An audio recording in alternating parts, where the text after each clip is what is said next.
कर्मणी एव अधिकारा असते. श्लोकाची फोड आहे. कर्मणी, कर्मण्ये आलं केणाला ये जोडला की कर्मणी. कर्मणी एव म्हणजे प्रत्येक कर्म करण्याचा अधिकार असते म्हणजे आहे.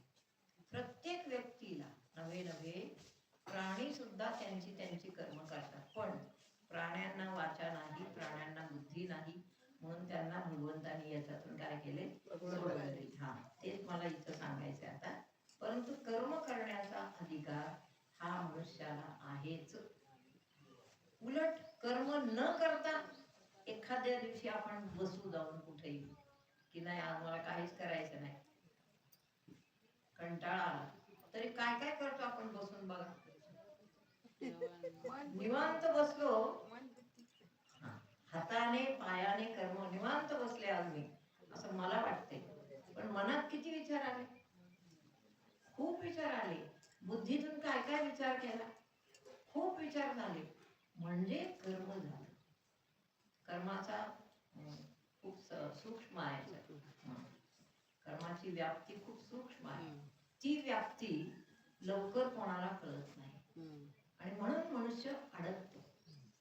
आपला तर एक कारखानाच आहे असं समजा की आपण ज्ञानच अशा प्रकारचं सांगतो, आपल्याला आला येतो वारसा की मनुष्यांना मुक्त करा या जीवनातून, ह्याच्यातून हसत खेळत आणि कर्म करता करता त्याच्यातून आपल्याला मुक्त व्हायचे. मुक्त म्हणजे काय, कर्म सोडायचं का, नाही.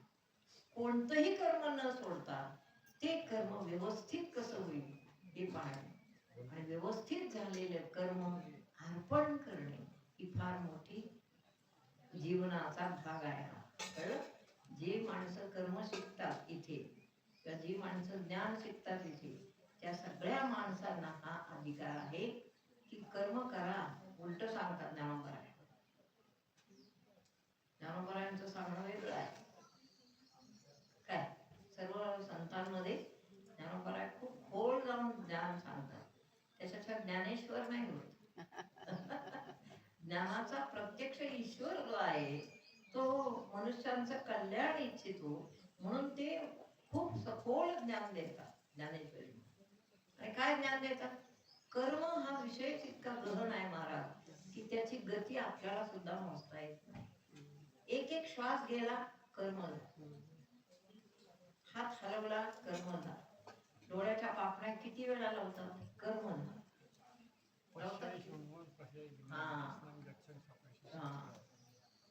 किती वेळा काय काय होतो पाहतो. म्हणजे कर्म हा विभाग इतका खोल आहे की आपण समजू शकत नाही की खरंच काय इतक्या वेळा मी कर्म केले का, असं आपल्याला वाटतं. आता मी बोलते, माझा हात किती वेळा हलतोय, सगळे कर्मच आहे. मी मोठी तुम्हाला प्रवचन सांगते, हे पण काय आहे, कर्मच आहे. म्हणून कर्मातून आपण कोणीच कधीच सुटू शकत नाही. कर्मातून मनुष्य तेव्हा सुटणार जेव्हा प्रत्येक झालेलं कर्म तुम्ही अर्पण करा. कोणाला कुठं अर्पण करायचं, असं घेऊन असं करायचं का, कुठं नाही, मग कुठं करायचं. अर्पण करणारा देव ज्याला अर्पण करायचंय तो तुमच्याच जवळ आहे. कुठं आहे सांग. तुमची तब्येत खराब झाली नंतर देव म्हणणारा जो आहे तो आहे कुठं नेमका. तुम्ही मंदिरात जा, तुम्ही सगळीकडे आपण जातो, बरोबर, तिथे जायलाच पाहिजे. ती ठिकाण आहेत आपल्याला आपल्या देवाचं स्मरण करून देण्याची. ती ठिकाण आहे. तुमच्यातच देव आहे याचं स्मरण कुठं गेल्यावर होईल, अशा मंदिरात गेल्यावरच होईल, दुसरीकडे होणार नाही. म्हणून देव आहे कुठं, तुमच्या प्रत्येकाला. जिथं देव आहे तिथं जाऊन प्रत्येक काम केलेलं अर्पण करायचं. का बरं असं, त्याचं कारण आहे. पहा त्याचं काय कारण आहे. महाराजांनी खूप छान सांगितलं, अर्जुना केलेलं कर्म तर अर्पण करच, पण आणखीन एक कर, काय, परिकर्म फळी असं न करा. म्हणजे सगळे धोके सांगून ठेवतात. म्हणजे आपण इथून निघालो आणि मला पुण्याला जायचं, धोका कुठं कुठं आहे. त्यामुळे फक्त धोके सांगितले, इकडं तिकडं कुठं आहे, तिकडं तिकडं पळू नका, सरळ मार्गाने जा. कळलं. पहा म्हणून अर्जुना तू काय कर, तू योगयुक्त होऊनी फळाचा संग टाकूनी मग अर्जुना चित्त देऊनी करी कर. योगयुक्त केव्हा होईल मनुष्य सांगा? माधुरी ताई सांगा. परमेश्वराशी अनुसंधान ठेवलं. अनुसंधान जेव्हा आपण सतत ठेवू तेव्हा काहून आपण होऊ योगयुक्त. योग म्हणजे काय सांगा? जो वियोग नाही तो योग. जोडणे ना, जोडणे ना, जोडणे. योग म्हणजे जोडणे ना, जोडणे. बरोबर. योग म्हणजे जोडणे. मग योग आला पाहिजे ना आपला आणि ईश्वरा, तर तो आला पाहिजे म्हणून ज्ञानेश्वरांचे प्रयत्न आहेत. समजा मी इथून पुण्याला चालले, गाडीत बसलो, आपण निघालो, तर घाट लागला. आता ते नेहमीचेच घाट झाले, पण तरी भीती वाटते कुठेतरी. काय वाटतं?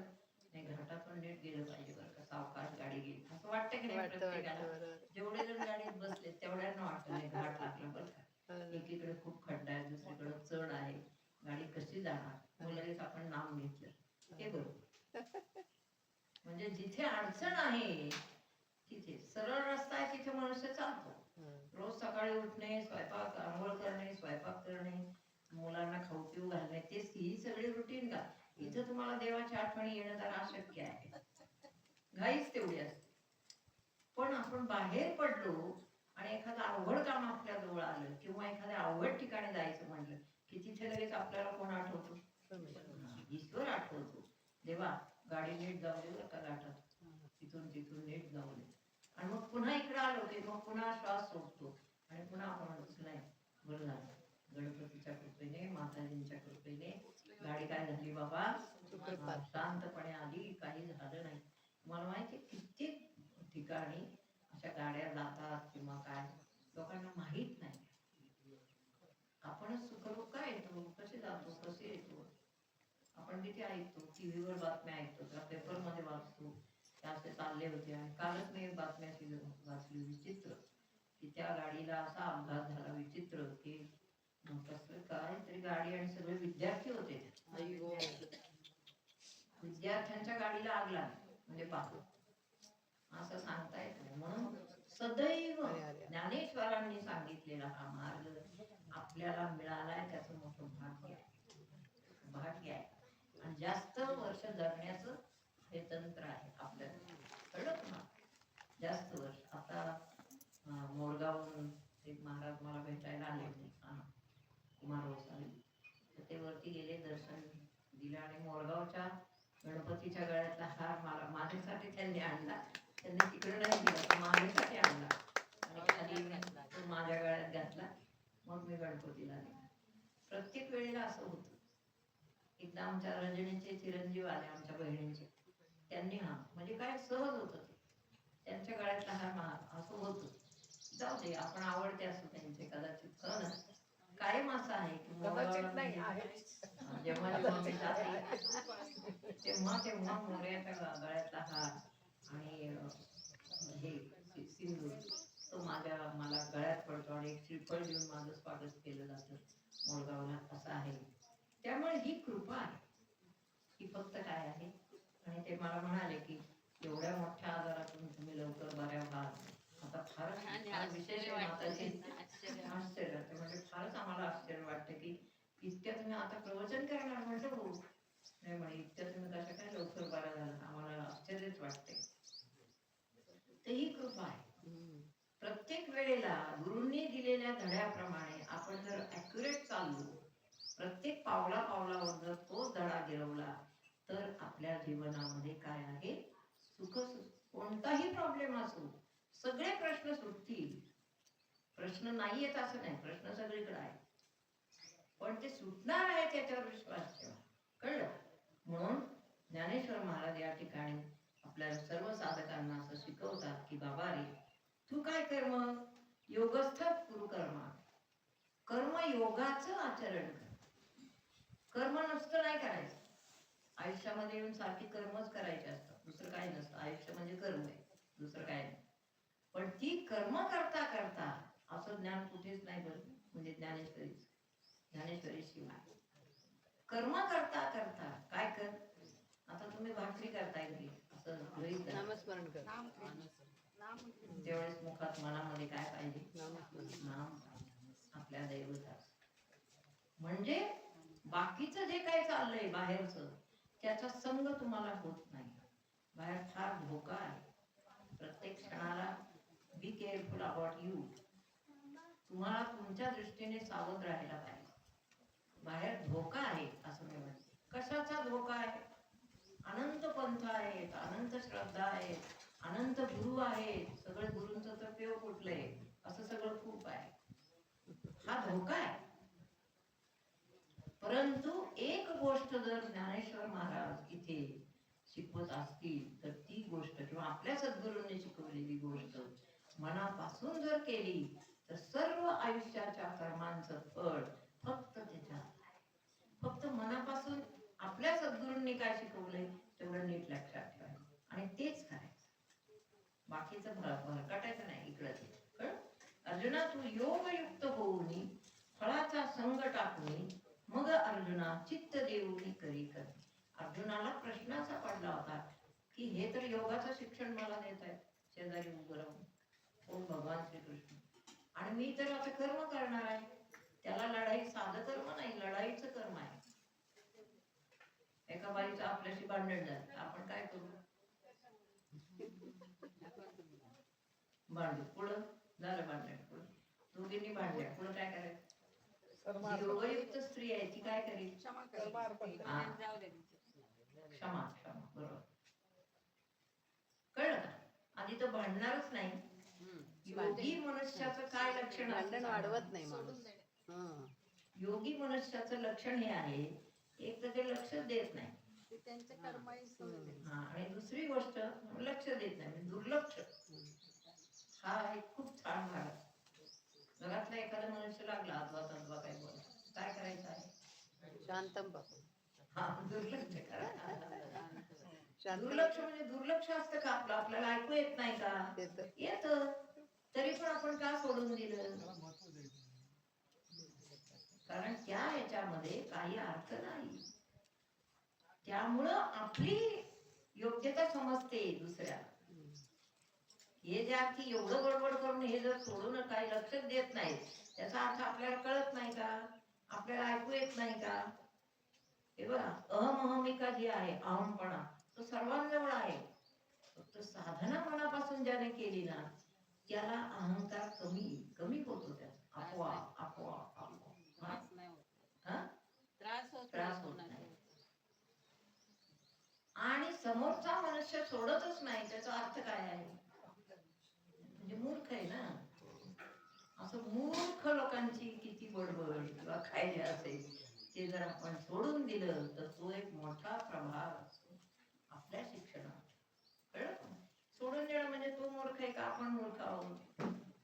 नंतर त्याला वाटतं हे मूर्ख आहे, चला याच्या पुढे नादाला चला. म्हणजे खरा मूर्ख आहे तो निघून जातो, शहाणा तिथेच राहतो. अशी भानगड आहे. म्हणून ज्ञान केव्हा आपल्या बुद्धीत राहायला येईल मला सांगा. एखाद्या मनुष्याच्या बुद्धीतच ज्ञानाची वस्ती आहे कायम.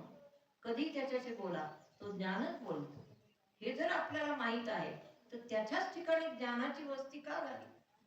एक प्रश्न आहे ना, की जेव्हा बोलतो तेव्हा ज्ञानच बोलतो, अज्ञानातलं काहीच बोलत नाही. ती कशी झाली वस्ती? मग का झाली?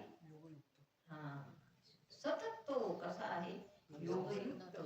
अर्जुना योगयुक्त होऊनी फळाचा संग टाकूनी चित्त देऊनी करी कर्मे. तुझ्या वाट्याला जे कर्म आलंय ते मनापासून कर. आमच्या विवेक महाराजांच्या वाट्याला देवपूजा आहे, आमच्या वाट्याला प्रवचन आलं. माझ्या वाट्याला तर सगळीच कर्म आहे. प्रवचन आहे, कधीतरी देवपूजा आहे, कधीतरी काय आहे, सगळंच आहे. तुमची सगळ्यांची साथ ठेवायची आहे, हे सगळं सगळं मोठं कर्म आहे.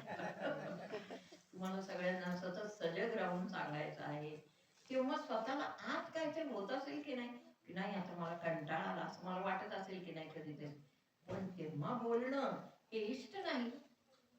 चार लोकांना जर आपण योग्य ते मार्गदर्शन करतोय तर मला कंटाळा आला असं म्हणून चालेल नाही.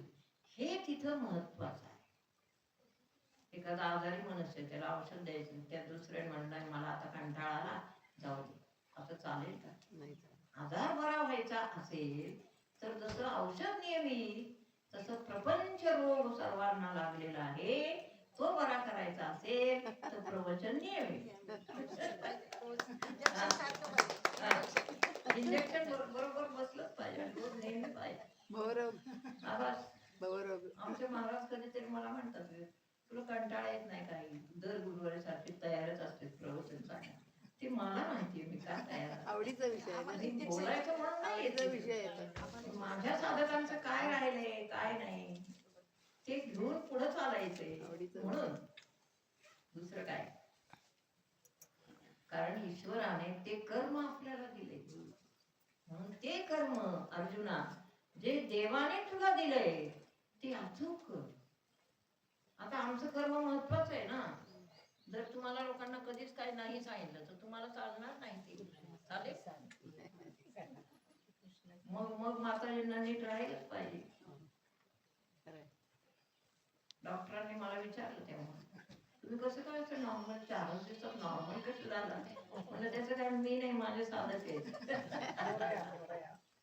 माझ्या साधकांनी जप तप करून मला ओढून आणलंय. सांगितलं बापरे, मग नाही, मग 5च दिवस घरी राहा, मग झाले प्रवचन.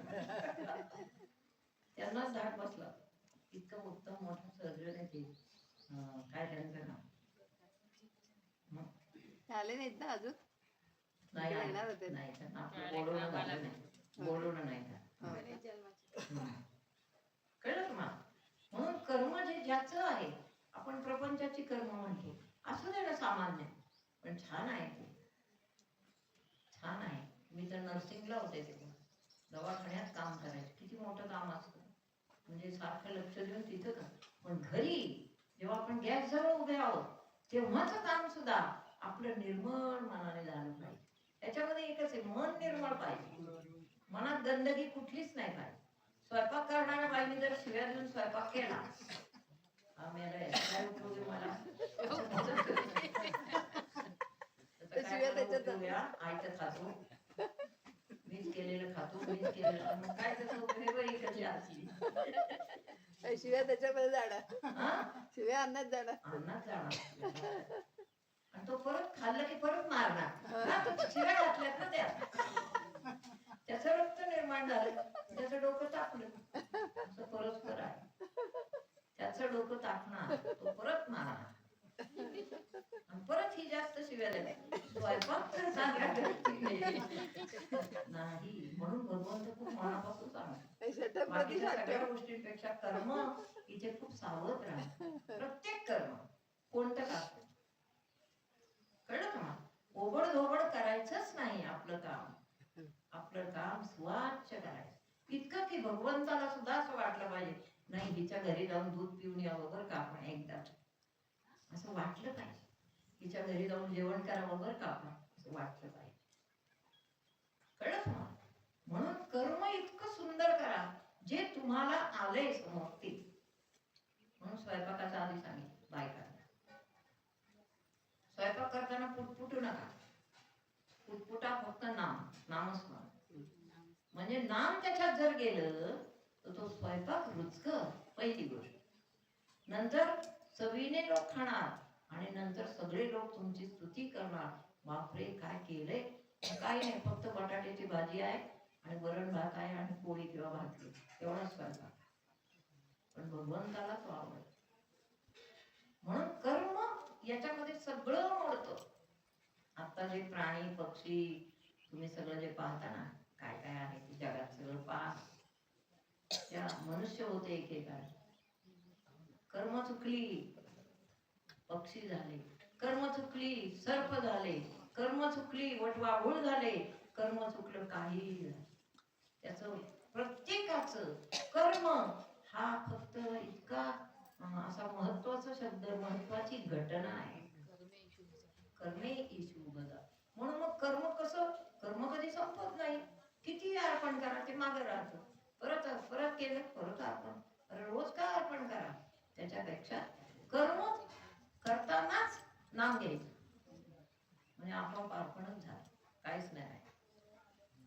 कर्म हा आपल्या आयुष्यातला इतका मोठा विभाग आहे आणि इतका महत्वाचा विभाग आहे की तो तेच आपल्याला कुठे नेऊन ठेवणार आहे हे प्रत्येकाला ज्ञान झालं पाहिजे, किंवा कुठेही नेऊन ठेवू नये असं ज्ञान नक्कीच पाहिजे. कर्म आपल्याला कुठेही नेऊन ठेवतो, लक्षात ठेवा. आपल्याच कर्मामुळे आपण फसलेलो असतो, लक्षात ठेवा. कळलं का? आपल्याच कर्मामुळे आपण फसलेलो असतो. ज्ञानोबा इथे छान सांगतात, अर्जुना चित्त देऊन करी कर. कर्म कर, काय कर, लक्ष दे. भाजी निवडती, इकडे भाजी निवडते, इकडे पिक्चर बघते. हे देठ घेतले कालवणाला, म्हणजे याला भाजीला फोडणी द्यायला, आणि पाला टाकल्या का जायला.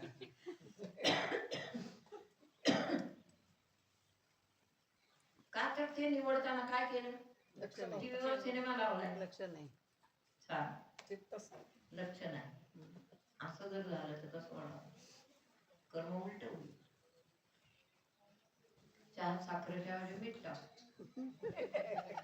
एक दिवस आमच्या इथं झालं ना, असं इथं टेकडीवर झाला प्रकार. नवीन आश्रम होता तेव्हा, नवीन नवीन चाललं होतं सगळं. खाली एक का दोन रूम्स होत्या फक्त बांधले. एक आमच्या ताई आल्या आणि त्यांनी सांगितलं की मी चहा करते आज आवडीने म्हणा.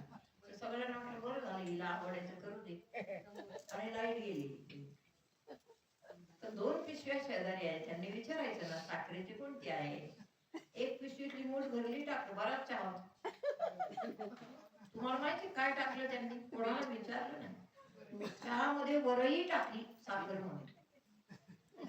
इतका चहा वाया गेला. मला पण वर चहा घेऊन आले आमच्या रजनी.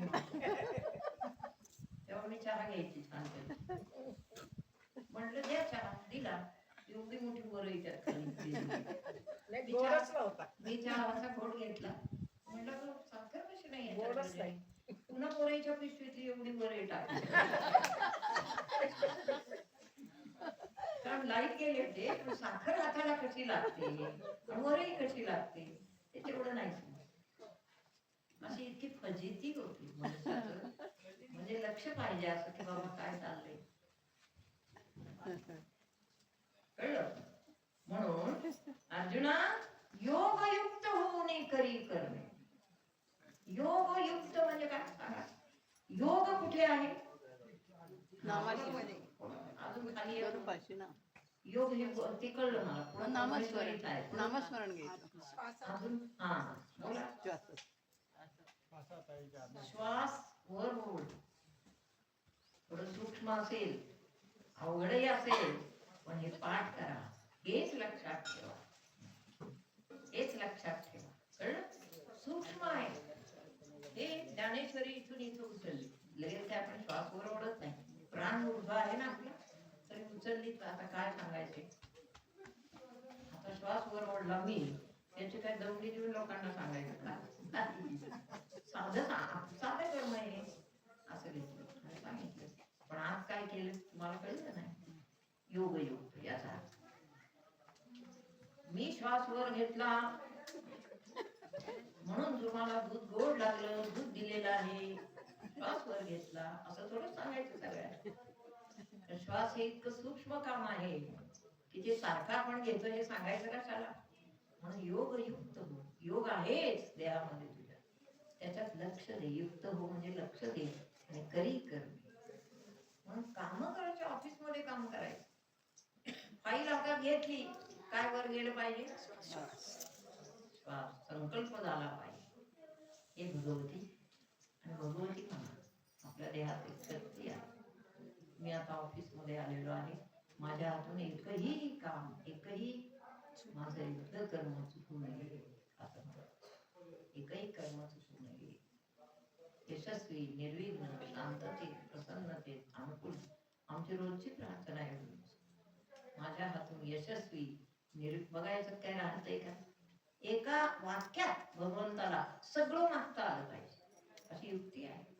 माझ्या हातून यशस्वी, निर्विघ्न, शांततेत, प्रसन्नतेत, अनुकूलतेत. माझे 5 शब्द पाठ करा सगळ्यांनी. सगळ्यांचे आयुष्य एकदम सुंदर, निर्विघ्नपणे, अलिप्ततेत ही सगळी कर्म करून घे.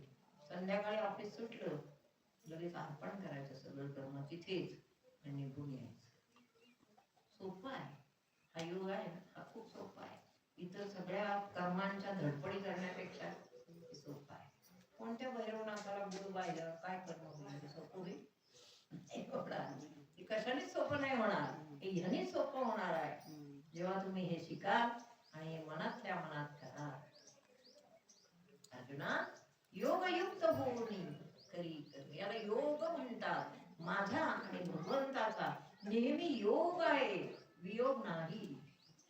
माझ्या श्वासामध्ये कायम भगवान आहे. का तर त्यांची आठवण आहे मला. ज्यांना आठवण आहे त्यांच्या श्वासात ईश्वर बसतो येऊन, त्यांच्या डोळ्यात बसतो, त्यांच्या सगळ्यात बसतो, हातात बसतो, पायात बसतो, सगळीकडे कळलं ना? म्हणून योगयुक्त म्हणजे काय? योग वियोग नको, योग पाहिजे. कोणीतरी तेव्हा तरी आपल्याला भेटले, आपल्या ओळखीचे ग्रस्त किंवा आपले कोणी नातेवाईक, आपण म्हणतो काय योग आला यार, तिथं योग वाटतो, इथं योग नाही वाटत. अरे रोज योग आहे ना तुझा आणि त्याचा. काय विचारतो देव कुठे, देव कुठे, कुठे देव आहे? हा, लोक आश्चर्य, मला वाटतं की लोक विचारतात देव कुठं असतो. अरे तू अख्खा देवाने भरलायस ना. देव कुठं आहे विचारायला तुला चान्सच ठेवला नाही देवाने.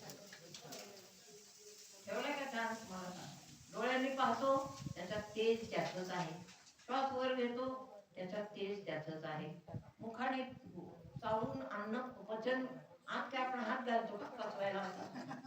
खंगाळतो पोट, पोटात काय हात जातो का? काय नाही. मग घास आत जातो, त्याचं कसं चरवण व्हावं, कसा खाली गिळला जावा. श्वास नलिका आणि अन्न नलिका अशा आहेत दोन, एका एक पुढे एक मागे. तरी श्वास नलिकेत अन्न जात नाही, अन्न अन्न नलिकेतच जात. हा कोणाचा विषय आहे? इतका सूक्ष्म विषय आहे. भगवंताला ओळखणं हा सूक्ष्म विषय आहे, ज्याचा त्याचा ज्याने त्याने सतत विचार करावा आणि आपलं आहे ते काम करावं. दुकान घातलंय का, आपण दुकानातलं काम करावं, पण आज हा विचार करावा. एवढं जमत नाही हे. बैठकीत काय काय शिकवतात? बरं, छान आहे. नाम तर असतं ना, कळलं तुम्हाला?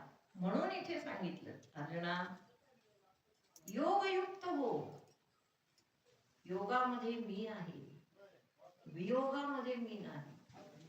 जो मनुष्य माझं कधीच स्मरण करत नाही, कधीच स्वतःचा श्वास आठवत नाही, त्याच्यामध्ये श्वास मी असूनही मी त्याचा नाही, हे मला खूप वाईट वाटतं, असं देव म्हणतात. त्याच्यामध्ये देव बोलतोय का? त्याचं मला वाईट वाटतं की याच्या अंतःकरणात, श्वासात, शरीरात सगळीकडे मी आहे, माझ्याशिवाय शरीर नाही. मनुष्य मेला असं आपण कधी म्हणतो? श्वास नाही, श्वास नाही नसतो तेव्हा आपण डिक्लेअर करतो काय झालं? डॉक्टर सांगतात हे गेले, पोचले, वर पोचले. गेल्यानंतर मला आज विषय सांगायचा आत्ताच आला. गेल्यानंतर काय होतं हे आजच्या प्रवचनाचा मुख्य आशय आहे. कर्म कुठे मागे लागतं ते सांगायचं मला. असताना हे आहे सगळं, वियोग नाही आमकडं, पण गेल्यावर काय होतं? परवा एका ग्रंथातून वाचलं, खूप आवड आहे बाबा गेल्यावर. म्हणजे आपल्याला नाही कदाचित, पण तरी पर्सनली मी प्रत्येकाला हे सांगू इच्छिते की पर्सनली स्वतःचा अभ्यास करा, स्वतःकडे लक्ष द्या, स्वतः सगळं करा. प्रवचनात मी तर सर्वांना सांगते, पण पर्सनली स्वतःकडे लक्ष द्या.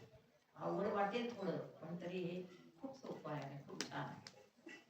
मनुष्य गेला एखादा, आपल्याला काय माहित नसतं, आपण ते विधी वगैरे सगळं ते करतो आणि असं वाटतं आपल्याला की नाही तो गेला आता, आपल्याला आपलं संपलं, ते बरोबर. पण पुढं काय झालं त्याचं? एखादा मनुष्य जेव्हा जातो तेव्हा त्याचं कर्म संपत नाही, हे लक्षात. आजचा विषय जरा अवघड आणि एखाद वेळी नावडता असेल आहे ना, मूल्य पण तुम्हाला ऐकलंच पाहिजे तो. हा, गुह्य पण आहे आणि आवडता पण. आवश्यक आवडता नसेल पण ऐकाच आता. आवश्यक आहे. चिरकर का फिरकर. एक मनुष्य गेला. तुम्हाला थोडस अध्यात्म माहिती आहे आपल्या, पण आपण कदाचित विचारतो, बाकीच्या कोणाला काय माहित नसतं. खंडीवर सगळ्या अंधश्रद्धा काय काय काय सगळं असतं. पण गेलेला मनुष्य पहिल्यांदा कुठे जातो? कोण जातो? प्राण जातो. मग प्राण कुठे जातो? बोला. प्राण हा ब्रह्मांडात जातो. कळलं का? वासना कुठे जाते? बोला पटपट. फरक आहे प्राणात, फरक आहे वासनेत. प्राण वेगळा, वासना वेगळी. वासना म्हणजे इच्छा. हा, प्राण इथंच अडकला, वासना इकडेच अडकली. कोण गेला? प्राणाने शरीर सोडलं. प्राण आणि वासना यात फरक आहे. प्राण म्हणजे ईश्वर, त्याने शरीर सोडलं तर काय गती होते ते म्हणतात. ईश्वर शरीर सोडतो. ईश्वर स्वतःला तुमच्यासाठी कोंडून घेतो. इथे एवढ्या एवढ्याशा ब्रह्मकुंडामध्ये ईश्वर राहतो. किती वर्ष? 65, 65, 100, 99 किती पण. एवढ्याशा पिंजऱ्यामध्ये कोंडून घेतो स्वतःला. का बरं? या देहाची मला काळजी आहे म्हणून. पण देहाने काहीच केलं नाही, काय विचारलं नाही, काय कुठला संबंध आलाच नाही. ह्याच्या द्वारा थोडासा श्वास तुम्हाला तो देऊन टाकतो. श्वास घेण्यापूर्वी ते करतं. श्वास घेतं, श्वास सोडतं, श्वास घेतं. काय काय माती खातं, काय चाड्या लावतं, काय खूप घाणेरडी कर्म आहे जगामध्ये. ती मला येत नाही, ती मला येत नाही सांगता. खून करतो, मारामारी करतो, काहीही करतो. पोलिसात जातं, दारू पिऊन पडतं, काही पण करतं. मनुष्याला जाणीवच नाही याची की कोण मला सांभाळ, कोण देहाचे सांभाळ. याचा विचार आला पाहिजे. कोणाला आला पाहिजे? आता आध्यात्मिक साधकांना. बाकीच्यांची मी अपेक्षा नाही करत. मला आहे अपेक्षा सगळ्या जगाची, पण तसं नाहीये. देव पण माझ्यावर रुसेल बघा अशी जर मी अपेक्षा केली. मला तुमची अपेक्षा आहे की तुम्ही निदान हे नक्की मनावर घ्यावं की आपला श्वास बस, आपलं कर्म. आणि असं स्फटिकासारखं चोख पाहिजे. आपलं कर्म, आपला श्वास, कर्म अर्पण. एवढ्या 3 गोष्टी इतक्या सुंदर ठेवा ना स्वतःच्या शरीरात, बस बाकीचं काही बघायचं नाही. अर्जुना तू योगी होशील असे शब्द आहेत भगवंत. काय शब्द आहेत बोला? योगी होई अंतःकरणे पंड कुमारा असं एक आहे. आणि अर्जुना तू योगी होशील असा एक आशीर्वाद आहे. कळलं? जाणारा कोण गेला? देह गेला. देह कुठे गेला? अग्नीत गेला. बरोबर, तो संपला. पंचमहाभूतांनी आपापली स्थानं गाठली. तुम्हाला कळतंय नाही? पंचमहाभूत वेगवेगळी आहेत, त्यांनी आपापली स्थानं गाठली. श्वास कुठे गेला? तो तर ईश्वर आहे, तो त्याच्या जागेवर. वासना कुठे गेली? ते जन्माच्या मागे गेली ना. वासना कुठे नाही, मागे कशी जाईल? वासना अडकते. वासना अडकते. माणसं म्हणतात त्याचा चहा जीव अडकलाय, चहा तेवढा मरताना चहा नाही ना मिळाला, त्यामुळे चहा जीव अडकलाय. त्याला काय आवडत होतं? नंतर फार पुढचं सांगते, थोडं सांभाळून घ्या, थोडं सहन करा. त्याला गांजा लागत होता, गांजात जीव अडकलाय तर तो नेऊन ठेवा. त्याला काय अजून ते काय असतं? दारू जीव अडकला, ते सगळं ठेवलेलं असतं. भयानक वाटतं मला सगळं ते, मला भीतीच वाटते ते पाहून. तंबाखू. मी अशा अवस्थेत चांगल्या होते आणि आमच्या नात्यातली एक लांबची व्यक्ती अशी गेली. आणि आता नातं असल्यामुळे मला जावं लागलं. विवेक थोडासा लहानच होता तेव्हा, म्हणून मला जावं लागलं आणि मी गेले. आणि त्यांनी ते 10व्याला बरं का, त्यांनी ते सगळं ते हे मांडलं होतं. देवा हे मांडलं होतं थोडंसं मासे ते दुसरं ते काय सगळं ते, कारण तो माणूस ते खायचा. मला कुठं माहिती हो एवढं. मी गेले आणि तिथं मी अनवाणी त्या ह्याच्यामध्ये पाय ठेवला त्या वातावरणात. आणि मला काय झालं सांगू, 8 दिवस माझ्या वेदना शरीराच्या गेल्या नाही. मला खूप उपाय करावे लागले त्याच्यासाठी. नंतर एकदा अजून सांगा, त्याच व्यक्तीचा 10वा का 13व्या दिवशी जेवण. आता नाता असल्यामुळे बोलवलं म्हणजे जावंच लागलं, त्याला येईल. आता सगळ्यांना कळलं, आता कोणी मला बोलवत आमची शीतल हुशार आहे तेव्हा, ती मला तारते नाही, आई तुम्ही थांबा आम्ही बघतो. शीतल आणि आमचे महाराज. पण मग ते चुकतं माझं आता हल्ली. तर 13व्याला मी गेले. काय कमाल, भगवंताची कमाल आहे. माझ्यासाठी माझा भगवंत नेहमी धावतो, काळजी घेतो. तिथं पण धावला. शक्ती आलाच आहे भगवंत. काळजी घेतो. 13वा म्हटल्यानंतर मुलं बसली अशी, नातं आहे, आणि मी पण अशी बसली मुलींच्या शेजारी. आणि मनात माझी प्रार्थना चालली. लक्षात घ्या, मी बेसावध नाही देवा, मी बेसावध नाही. मला कळतंय की हे अन्न आता मी खाऊ नये.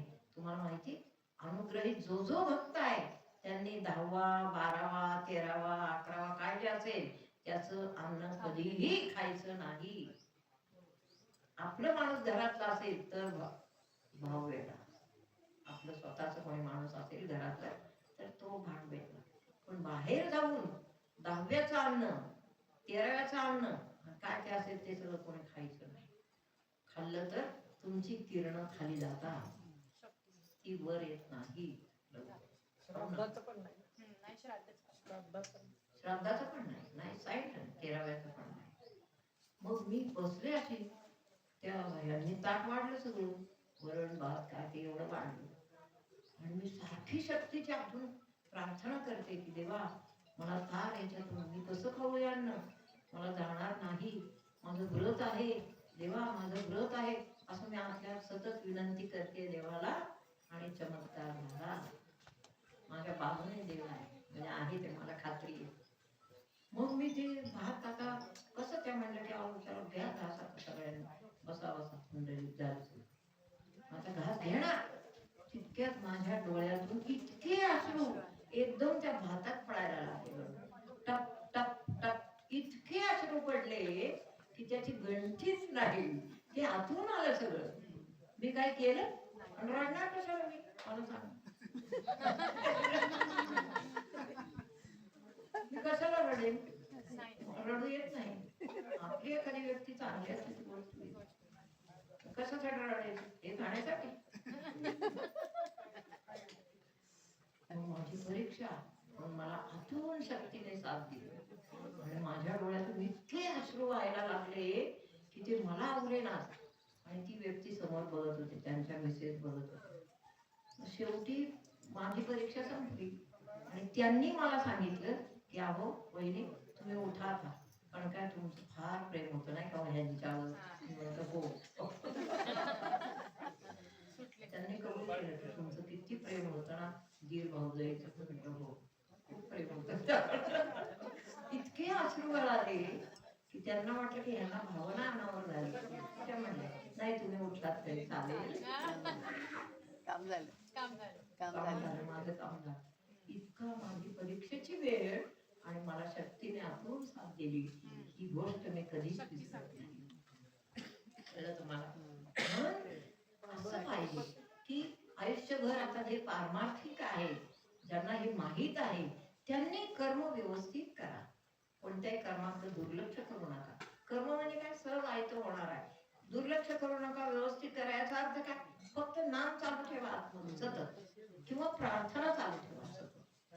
नामापेक्षा प्रार्थना खूप आपल्याला जवळ घेते, जवळ आणते परमेश्वराच्या नाम. हे भगवती मी शरण आहे, किंवा हे मी कर्म करतो आहे, मला प्रभू तुम्ही सांभाळा. त्याच्यामध्ये असं काही पण म्हणा, पण नाम घ्या आणि सतत सतत त्याला शरणागत व्हा. असे अनुभव खूप आहेत माझे स्वतः. म्हणजे हा अनुभव सांगावं करायला होते काय कळत नाही. पण हा अनुभव असा आहे की शक्तीने आतून आमची मुलं पण बघतच राहिली. आईला हे काय होतंय, असं रडू कशाच येते.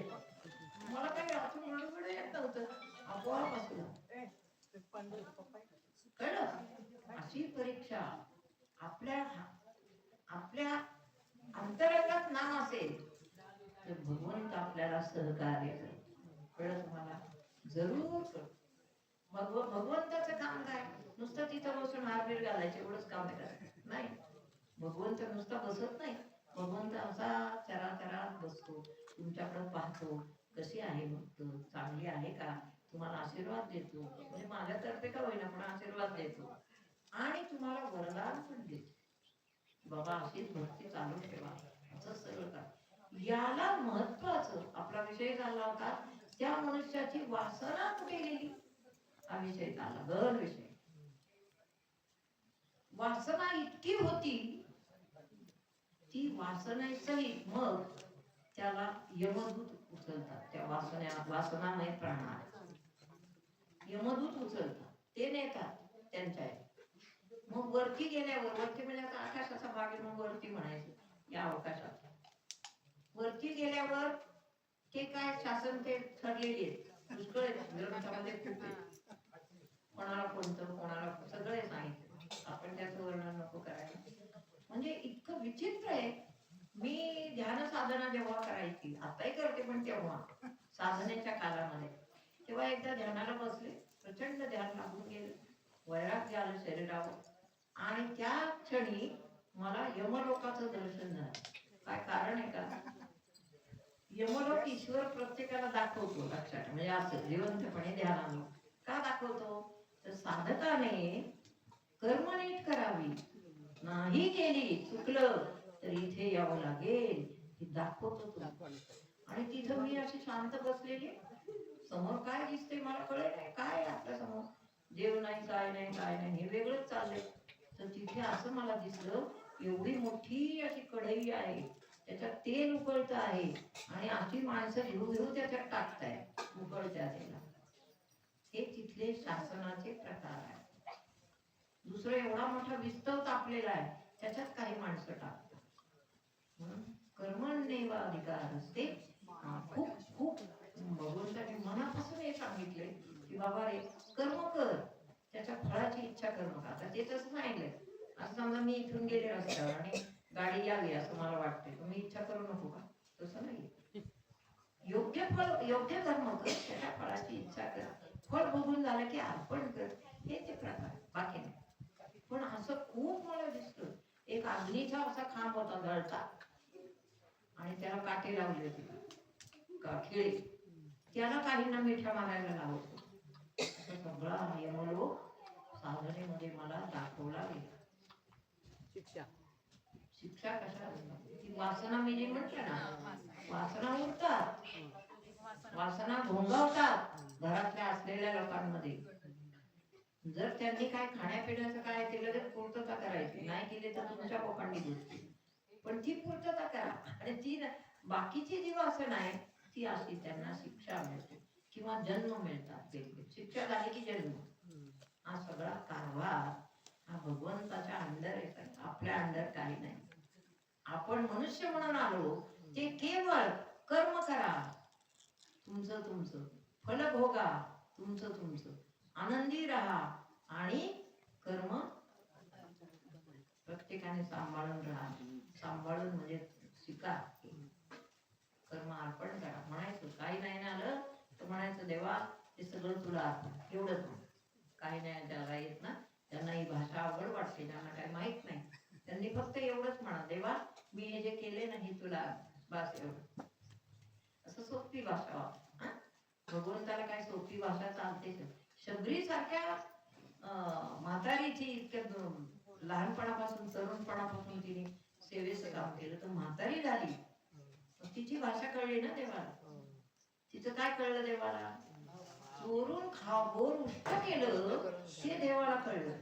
देवाला सगळं कळलं, तुम्ही काय केलं नाही कळलं. मग बोर उष्ट केलं ते काय रामासमोर नव्हतं केलं तिने. तिकडं झाडं आहे, तिकडे जाऊन खाऊन बघितलं ठेवलं, खाऊन बघितलं ठेवलं, ते दिसत होतं ना त्याच्यावर दात. रामाने नुसतं पाहिल्यावर दात हसले श्रीराम आणि एक एक बोर घ्यायला सुरुवात केली. रामांच्या मनामध्ये दुधाभाव नाही, भक्त आहे, अर्पण केले एवढं. भोळा आहे देव. देव जितका सरळ आहे तितका भोळा आहे. देव जितका भोळा आहे तितकाच कसा आहे, हुशार आहे. चतुर आहे. चतुर आहे. नाही खरंय, चतुर आहे. चतुरात शिरोमणी हा. गुण लावण्याची खाण. देव असा आहे, देव सर्वांगीण असतो. देवाला काही सांगायला लागत नसतं. तसं रामांनी उष्टी बोरं खाल्ली तर ते ठीक आहे ना, ते लक्ष्मणाला म्हणाले. आता बघा, लक्ष्मण हे आपलं प्रतीक आहे सामान्य माणसाचं. लय हुशार, इतके हुशार माणसं की बस. ते पाहिलं नसतं, हे उष्ट दिसते बरं का बहुतेक, आणि हे उष्टच खाते, याला काय अक्कल आहे का नाही, असं तो रामाला म्हटलं मनातल्या मनात. मग हे म्हटले की हे जास्त हुशार, हे म्हणले लक्ष्मणा खा की बरं, काय झालं त्याला. लक्ष्मणाने असं केलं, मी नो नो नो नो, मी कधीच खाणार नाही कोणाचं उष्ट. मग राम मनात म्हणाले, नाही खाणार का, तुला उष्ट याच बोरांचं औषध चालून लागतं. जेव्हा लक्ष्मणाला शक्ती लागली लंकेमध्ये, तेव्हा त्याच बोरीचं झाड मागवलं त्या महाराजांनी, रामानी. तेच ठेचून ठेचून त्याचं औषध करून लक्ष्मणाच्या तोंडात घातलं. हनुमानाला शुद्धी, त्याचा गुण आहे, कळलं तुम्हाला. म्हणून देवाला भावना कळते, देवाला काही नको असतो बाकी. एवढं मोठं आनंद काय दिलं तर भावना कळते की हे आहे, यांचं आहे, असं आहे. ते जे कर्म आहे ते सुटलेलं आहे, वासनात्मक आहे, त्याची बक्षिसं आहेत वेगळी वेगळी. हे तरी पाहून आता तरी पुढे हाच उपदेश नका करू नाश आयुष्यात. उपदेश आहे, तुकाराम महाराज म्हणतात, आता तरी पुढे हाच उपदेश. हेच आहे बाबा सार सर्वस्व जगामध्ये. आयुष्याचा नाश करू नका, असा आहे. म्हणजे कर्म करायच्या बाबतीत आपण छान करतो, मस्तपैकी धावत पळत धावत सगळी कर्म करतो सुंदर पैकी जी काय असतील. पण त्याचा जर काही तोटा झाला पुढे, त्याचं नीट बक्षीस मिळालं नाही, तर मग लगेच आपण नाराज होतो, दोष देतो, कोणालाही दोष देतो, ऑफिसरला दोष, कोणाला तर देतो. पण तो दोष देऊन आपला काय उपयोग होत नाही, कळलं का. दोष नाही, तुझं काहीतरी चुकलं असेल त्याच्यात, हे नक्की आपलं चुकलंय. चूक आपल्यावर घ्या नेहमी, नसेल चुकलं तर शांत राहा. पण चुकलंय ना, दोष येतोय ना तुमच्याकडं, त्या अर्थी काही ना काहीतरी चुकलेलं. म्हणून धर्मराय सांगतात की बाबा रे, कर्मण्येवाधिकार, कर्मांची फळं अशी विचित्र असतात, खूप विचित्र असतात. तसं अनुग्रह एका गुरूंचा घ्यायचा, अभ्यास दुसऱ्या गुरूंकडे करायचा, मुक्त व्हायला तिसऱ्याच गुरूंकडे जायचं किंवा जायचंच नाही. हा एक मुद्दा आहे, हा पूर्वजन्मीच्या अभ्यासाचा मुद्दा आहे. अनुग्रह घेतलेला आहे, अभ्यास केला, अभ्यासच केला सतत. हे बघा, अभ्यासाला एक जन्म सुद्धा पुरत नाही, कळलं. कारण अभ्यास हा आहे की सतत सतत भगवंताचं नाम तुमच्या हृदयावर कोरायचं आहे.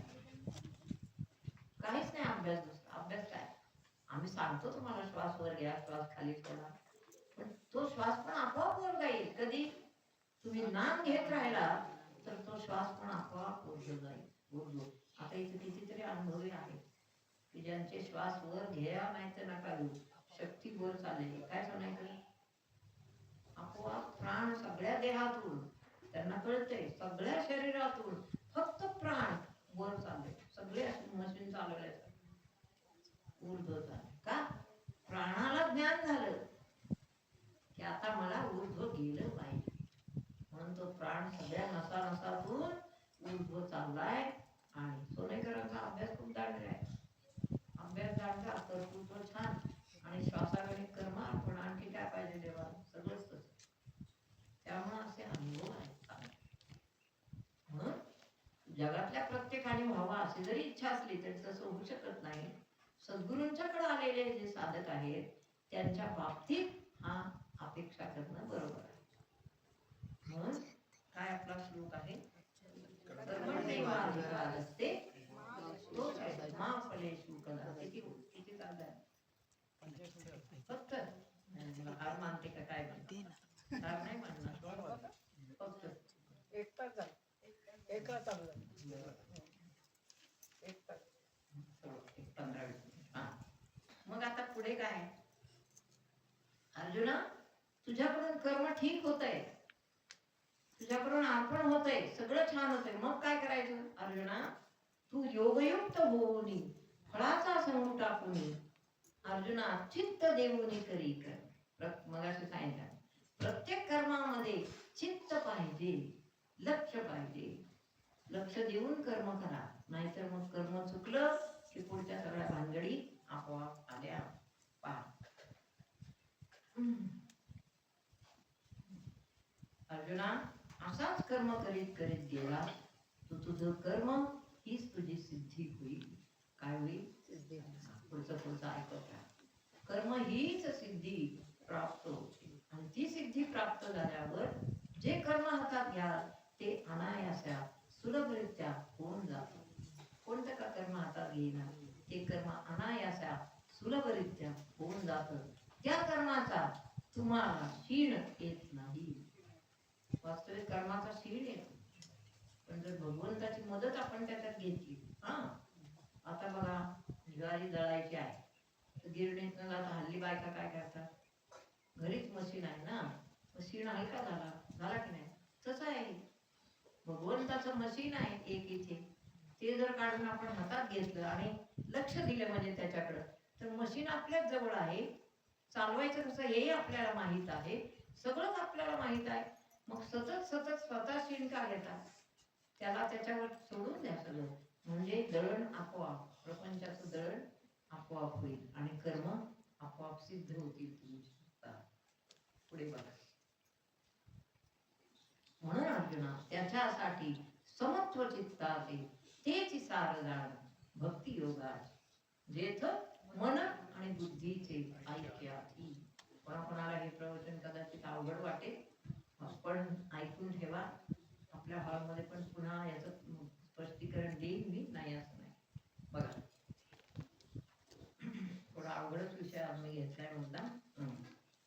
कर्म जर चुकलं, आता एक मुख्य मुद्दा मला सांगायचा, कोणतंही कर्म आपण हाती घेतो येतच आपल्याला, तर ते जर चुकलं तर काय होतं? कोणाचं कर्म चुकलं सांगा? आता उदाहरण देऊ, कोणाकोणाची कर्म चुकली? हेमंतबाई बोला. रावण, दुर्योधन, कुंतीचं कर्म चुकलं. दुर्वास मुनींची 6 महिने 3 वर्ष तिने अशी सेवा केली, 10-11 वर्षाची मुलगी असेल, पण कर्मात चुकली. अशी सेवा केली की अगदी इतके सुंदर ते कोणते ऋषी, दुर्वास ऋषी प्रसन्न झाले. कधीही कोणावर दुर्वास प्रसन्न होत नाही, सगळ्यांना नुसते शाप देतात. आणि कुंती एवढ्या मुलीवर त्या मुलीने त्यांची इतकी सुंदर सेवा केली. ते तप करत असताना त्यांनी तिच्या वडिलांना विचारलं की तुझी मुलगी मला दे, माझ्या सेवेला लाव 4 महिने 5 महिने. माझं हे जोपर्यंत योग साधना होत नाही तोपर्यंत तिने माझी सर्व सेवा करावी. काय खाणं लागलं तर द्या, पाणी लागलं तर द्या, स्वच्छ अंगण करून ठेवा, कुटी स्वच्छ, असं सगळं काम. तर ती तयार झाली. नाही तर म्हणाले तुझं राज्य जळून भस्म होईल, हे तपास. नाही तुझी मुलगी दिली सेवेला तर तुझं राज्य जळून संपलं. कंपल्सरी दिलंच पाहिजे. किती श्री दुर्वास, तुझी कन्या दे माझ्या सेवेत. मग दिली. कन्येने सांगितलं वडिलांना की तुम्ही घाबरू नका बाबा, तुझ्या राज्याला सगळे आग लावून देईल का काय, भस्म होईल, तर तुम्ही घाबरू नका, मी काय आपलं राज्य जाऊन देणार नाही, मी स्वतः त्यांची जाऊन सेवा करते. किती वर्ष? 3 वर्ष. असं ते बाजूला कुटी वगैरे काय बांधते राहिले. ती सेवा कुंतीने इतकी व्यवस्थित केली स्वतःच्या राज्यासाठी, आपलं राज्य जाऊ नये आणि यांनी भस्म करू नये, व्यवस्थित. शेवटी दुर्वास तिच्यावर इतके प्रसन्न झाले, तिला घेऊन त्या राजाकडे गेले, वडिलांकडे गेले. तिथं त्याने सांगितलं, वा, तुझी मुलगी इतकी कर्मामध्ये इतकी हुशार आहे, तिने माझी इतकी सुंदर सेवा केली की मला कोणत्याच गोष्टीची तक्रार करायला तिने जागा ठेवली नाही. मग म्हणले आता काय, आता बक्षीस देण्याची वेळ आली. मग तिला सांगितलं, बाळा तू नमस्कार कर, मी तुला 6 वर देतो. आणि त्यांनी तिला सांगितलं की मी जे वरदान तुला आता देणार आहे ते मोठ्या मोठ्या यांचं आहे. म्हणजे सूर्य आहे, एका वरदानाने तुला सूर्य प्रसन्न होईल, दुसऱ्या अशा सगळ्या देवतांचं त्यांनी वरदान दिलं. हा, त्यात सूर्य प्रथम आहे. आता ही सगळी वरदान मिळाली. कुंतीला आनंद, कुंती 11 वर्षाचीच मुलगी आहे, फार मोठी नाही, म्हणजे पोरकट आहे. आणि तिला आनंद झाला, सगळं झालं, घरी गेली. 4, 8, 10, 12 दिवस झाले आणि एकदा झोपली होती एकांत, तर पहाटे तिच्या मनात आलं, बघा आता कर्म चुकायची वेळ आहे. म्हणून खूप मिळालं ना तरी आधाच्या सारखं करायचं नाही, आणि नाही मिळाले ना तरी दुःखी खूप व्हायचं, खूप दुःखी व्हायचं नाही. दुःख तर होतं, पण खूप दुःखी होऊ नका. एखादी गोष्ट आपल्याला कमी मिळते किंवा यश कमी येते असं लक्षात आलं तर खूप दुःखी होऊ नका. तुम्ही खूप दुःखी झालात ना तर मग त्या भगवंताला असं वाटतं की हिचा माझा विश्वास नाही का, तर तुम्ही अंतिम विश्वास ठेवा गणपतीवर आपल्या किंवा भगवंतावर. खूप विश्वास इतका ठेवायचा की त्यांची कृपा कमी पडेल पण आपला विश्वास पलीकडे राहील, इतका विश्वास ठेवायचा. काही हो माझा गणपती आहे असं जर आपण म्हटलं ना तर तो यश देतो. असं पाहिजे, स्पेशली तुम्हाला सांग. तर मग तिला वर झोपेतून जागी झाली पहाटे 4ला आणि मनात विचार केला. बघा आता विचार हे कर्म बिघडवतात, विचारच कर्म बिघडवतात. कोणताही विचार येतो माणसाचा, तसा तिच्या मनात आला. एक माणूस असेल, विचार मनात आला की अरे बापरे, मग इतके वर दिले स्वामींनी पहाटे.